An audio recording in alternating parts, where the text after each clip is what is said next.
ধুবুৰী জিলাৰ পানবাৰী গাঁও পঞ্চায়তৰ নতুনকৈ অন্তৰ্ভুক্ত হোৱা অৰুণোদয় আঁচনিৰ নামত ব্যাপক অনিয়মৰ অভিযোগ। অৰুণোদয় আঁচনিৰ পৰা বঞ্চিত প্ৰকৃত হিতাধিকাৰীৰ অভিযোগ স্থানীয় ৰাইজৰ। লস্কৰ আলী, মোল্লা জহিৰুল ইছলাম, আজাদ আলী আৰু ৰছিদ উদ্দিনৰ বিৰুদ্ধে এই অভিযোগ।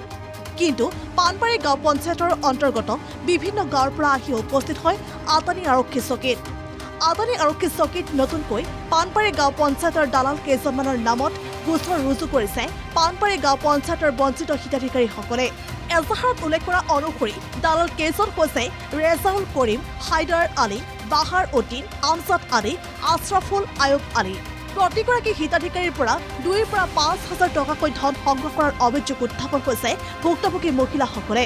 অৰুণোদয় আঁচনিৰ নামত ভয়ংকৰ দুৰ্নীতিৰ অভিযোগ উত্থাপিত হৈছে ৰেচন কাৰ্ড থকা বিধৱা, বিকলাংগ আৰু দুখীয়া শ্ৰেণীৰ একাংশ উপযুক্ত মহিলাই বঞ্চিত অৰুণোদয় আঁচনিৰ পৰা।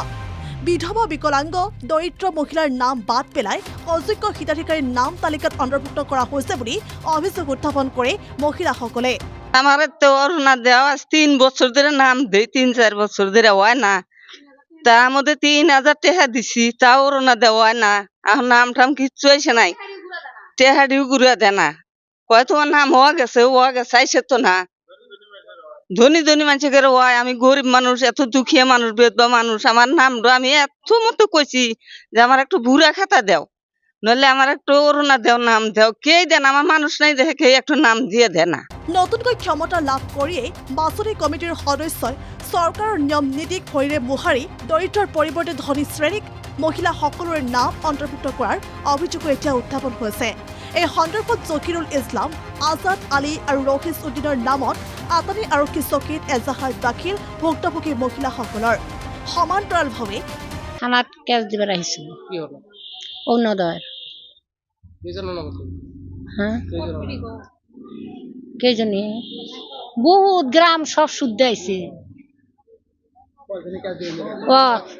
7-8 জন আইছে। হ্যাঁ, ওই যে অরুণোদয় ওয়াতে অরুণোদয় কাটি দিছে, কাটি দেওয়ার পিছত 3,000 2,000 টাকা নিয়ে এখানে তাক দিছে। হায়দার, রেজাউল করিম, আশা আর বাহারুদ্দি, এই 4 জনে কাটি দিছে। কেস হায়দারের নামত 4 জনের নামে তো দেওয়া হয়েছে। ওই যে রেজাউল করিম, বাহারুদ্দি, হায়দার, আশা।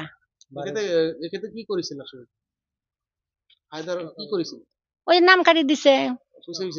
হ্যাঁ, 3,000 4,000। সমান্তৰালভাৱে পানবাৰী গাঁও পঞ্চায়তৰ হিতাধিকাৰীসকলে আজি কেইবাগৰাকীও দালালৰ নামত এজাহাৰো দাখিল কৰিছে।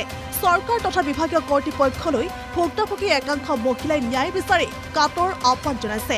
এতিয়া প্ৰশ্ন হৈ পৰিছে যে এই দালালসকলক কেনেধৰণৰ পদক্ষেপ গ্ৰহণ কৰিব অসম চৰকাৰ আৰু ধুবুৰী জিলা আৰক্ষী অধীক্ষকৰ লগতে ধুবুৰী জিলা আয়ুক্তই, সেয়াই হ'ব লক্ষণীয়।